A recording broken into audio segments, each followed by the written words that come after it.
Rachel had said that when he met you, uh, I'm not sure if that was the first meeting No, no. between the two of you. So yes, okay, then I'll ask my follow-up question also here.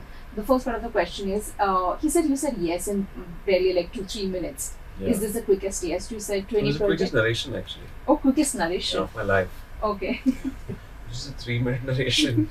I think Minutes the of really reason actually for that narrative. is that because when you're doing a show, I think the impact is in the writing when you read the detailed episodes, right?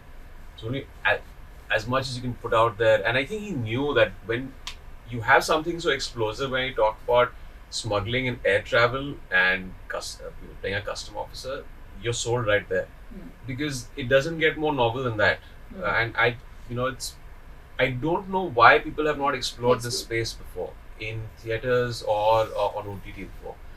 Yeah, we have made shows and films and police, army, BSF, undercover cops, but why not this? It's very intriguing, and I was intrigued then, and I was even more intrigued when I started reading the first episode. I was like, this is the kind of stuff that's been that takes place in air travel. You've seen things being seized in our country when you have contraband like drugs or gold or whatever. But how does it come in? Like, how do these guys actually plan it out? It's a very well-oiled system, and how does a custom officer nab these people? It's not as easy as just pinpointing a suspect in a line. It goes through a lot of months and years of research and the work that they do, the groundwork they do. So I found it very intriguing. And yeah, I think that 3-minute narration had me sold. Just working with this team, I was like, okay, this is, and I've actually had a lot of offers in OTT in the past one and a half year. This is what I felt was extremely novel and different. That's why I took it up. Okay. So, is this the first time that Neeraj had offered you? No. We have been discussing stuff in the past. Yeah. For some reason, it's not worked out. Like, are those projects being made with other actors or I am not maybe it didn't aware. work out I'm at all? not aware. It just didn't. The 3 projects that we had, we've been discussing stuff in the past. I think the first time I met him was 10 years back. 10 years back, and it Yeah. has taken such a long time for you both to Yeah. come together. Yeah. Okay, I'm sure it would be a thriller only that you would have offered. Thriller, I mean, yeah, it was a great thriller, yeah. It was a movie or a show? Movie. Perfect, yeah.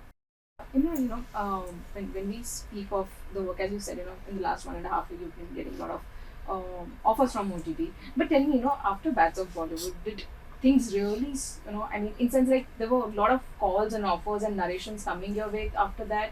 या उसके पहले से you had witnessed a change? Because that fandom was completely different, and yesterday we saw one of the fans saying that Emraan Hashmi एक तरफ and Bollywood एक तरफ. No, I've been getting interesting stuff. It's just that I've been a little picky with the stuff I'm doing, and there's only as many projects as you can do in a year, and it's become even more difficult right now when you talk about theatrical. Everyone has put it very mildly scared in the sense of picking up something that's theatrical and weighing the pros and cons of what would work and what would not work, right? So when something explosive comes in theatrical or in OTT, I pick that up. And after being in the industry for almost 25 years now, it becomes even more challenging because you've had a body of work, you've played so many characters, you don't want to repeat something. So that again, okay, then probably something comes up, I've been there, done that, I don't want to do that. So then the rejection process is a little more elaborate and it's more often than not. Okay, so you reject more today. Because it's just stuff that I've already done, or I've already played this space. People have seen it. I, as an actor, don't find any value in doing it again. This is not fun. And Bads is just I guess it's just that additional thing of virality. Now, I don't know what. If you ask me, I'm really completely blasé. I don't know about how this affects things going forward. But the way I see it, it was the voice of the Gen Z. Gen Z, here comes in the question of relevance and to an audience that hasn't grown up actually seeing you from the onset, right? They discover you somewhere down the line because they're connecting more with younger heroes, right? But then here comes like this from left field, or like, okay, this came from a generation from the early 2000s. We weren't born there, or we were very small. This is intriguing. Let's see this. So it just pitches you to people who, have woken up to you right now. And then you have to obviously support it with projects, and then they're like intrigued. Okay, we saw him there. Let's see something else. So it just adds up. It's like a foundation. Right. How that affects things later on depends on how things play out with Taskari and the. But in terms of work, there is no change. I mean, it's not like I've start getting like 100 phone calls because of bads. There were always people who were approaching for work, but I think it's more to do with that audience base. Right. Yeah. No, I would like to bring that point of what you said about theatrical release, and I'd like to, specifically say that. So, recently Leonardo DiCaprio, he expressed his, worry about or concern about the theatrical space, and he had said that, he fears that we might go into silos as far as the theatrical releases are concerned, and like how initially documentaries were accepted, and then people kind of started not watching that many documentaries, and maybe theaters also will become like jazz, is what he had said. That was his statement. So like the future of theatrical releases. So in that context, Emraan, do you also worry, because it's all about the bigger numbers that an actor is going to make at the theatrical releases? Like for instance, Ground Zero. I mean, it is one of the movies which could have done well, but it didn't. Of course, the scenario was such. So in that sense, do you think that actors need to pick up subjects probably which are Ground Zero?